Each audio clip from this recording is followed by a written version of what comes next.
guys, it's Mari. Thanks so much for stopping by my channel today. Have something a little bit different today. I'm going to be doing some art journaling.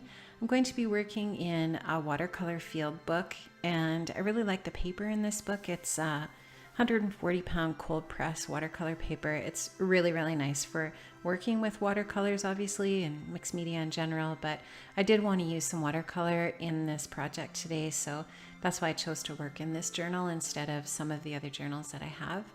I'm just taking a pencil here and just doing a rough sketch of the face of a girl. I have created the face just by starting out with an oval, adding in some guidelines so that I know where to put the features, and I just erased some of those lines, and now I'm just adding in some of the other details and now some paint. So this is some M.Graham watercolor paint. I'm starting out here with some ultramarine blue. I'm just letting it flow across the paper just by adding some water and then adding the pigment to the paper and just letting it flow into those areas where the water's been added.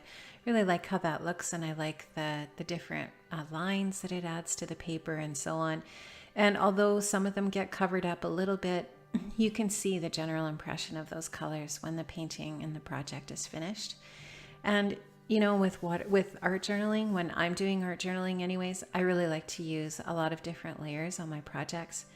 And you're going to see a lot of that layering happen here today with what I'm going to be working on. So I'm just going to continue to take those watercolor paints and add some features and some color to my girl's face.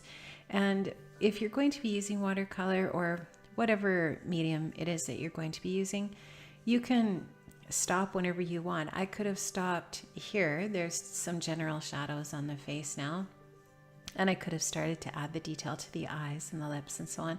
But I was just having a lot of fun with my watercolors, and I just wanted to play around with them a little bit more. And I do add quite a bit more color and texture to her face as I'm working through the process of creating the impression of a face here for my girl. And I'm just, you know, like I said, I'm working with some M.Graham paints. I end up adding a little bit of my Kuretake pan paint as well to the project, and you'll also see me using some in Inktense pencils as well.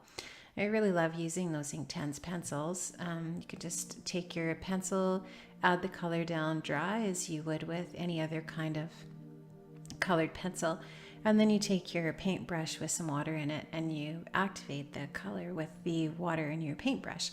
So that's kind of cool, and I really like incorporating that medium with the watercolor paints as well. So they all kind of work together, and you can do whatever you want with them. It's totally up to you. This is not, there's no rules to art journaling. It's not, you know, it has to be this way or no way. That's the fun. That's the thing that's the most fun about it, is you just get in with your products and you just have a blast. This is the Inktense outliner that I'm using here. I'm just using it to create a little bit of definition with my girl's face. And just gonna go in with a variety of different colors and add some more details here and there and activate that with some water. It's creating a bit of a shadow underneath her chin there on her neck and giving her some more definition as I go through. Now you can see how her face is changing, and think about if you wanted to do a face or create any kind of an image on a journal page, what would would you be that person that would tend to do less? Are you a lighter painter? Sometimes I am. It depends on the mood that I'm in. Yeah, it just depends on what I feel like doing, I guess. I wanted to take my brayer and add a little bit of gesso over top just to mute the tones a little bit. Then I took my black Inktense pencil and I gave my girl some hair, and I've activated that with some water, and you can see that I left some of the lines in her hair to look like strands of hair. I'm just taking some collage medium now. You can use any kind of gel medium, or you could use Mod Podge for this if that's what you wanted to use. I'm just adding some little bits and pieces of paper and some napkin in there as well for texture. Wanted to add some more of this, or some of this Heidi Swap texture paste in that aqua color with a stencil. I just took one of my fine line pens and I did some doodling on my page. I actually love to doodle. Full disclosure here, in staff meetings, I spend a lot of time doodling. And I don't know, it's just part of my learning style, I guess, if you want to put it that way. I really like to doodle. I feel like it helps me listen. And I did a bunch of doodling on this project today, so I gave my girl some tears. Kind of matches a little bit with what I'm journaling about here today. And I'm going to add some color into those areas with some pencils. And I'm just trying to create a division between these two parts of this project. So on the right, we have the majority of the color, and the girl is on the right. And then I'm creating kind of a little bit of a division line there with where the doodling is. That little circular piece is kind of like the transition piece. And then all of the other parts on the left are going to just be black line. I did go over the pencil. I think I used some polychromos for the colored pencil in that area I'm working on there. And then I went over it a little bit with some Inktense colors. And I'm just adding some water just to let that flow a little bit.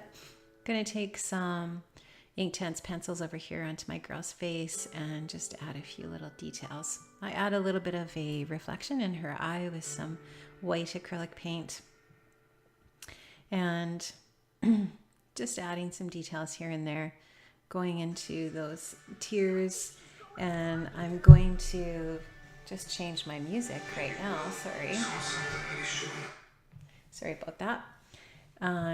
And so the music that I'm listening to in the background just switched to an ad. I thought that I had ad-free music playing, but apparently not. Sorry about that. Anyway, so now I'm just going to add some stencil, and the stencil is Tim Holtz Alpha stencil, and I'm just adding some black gesso on there with my makeup sponge. Now I really wanted to add a title here, so I'm just taking some alphas from my stash and I'm going to stick them on with some glossy accents. And I'm just going to slow this down now and show you some of the details that I added. Here I've got some more stencil that I added there in some molding paste, just in white molding paste. And you can see all of the journaling that I added there, just a whole bunch of quotes. There's some quotes from F. Scott Fitzgerald, from Mark Twain, from Oliver Wendell Holmes, some stuff there from Pascal Mercier from Night Train to Lisbon. So that's my project for today, guys. Thanks so much for joining me, and have an amazing day. And I hope you get messy with your art supplies soon and do something fun in your art journal. Bye-bye.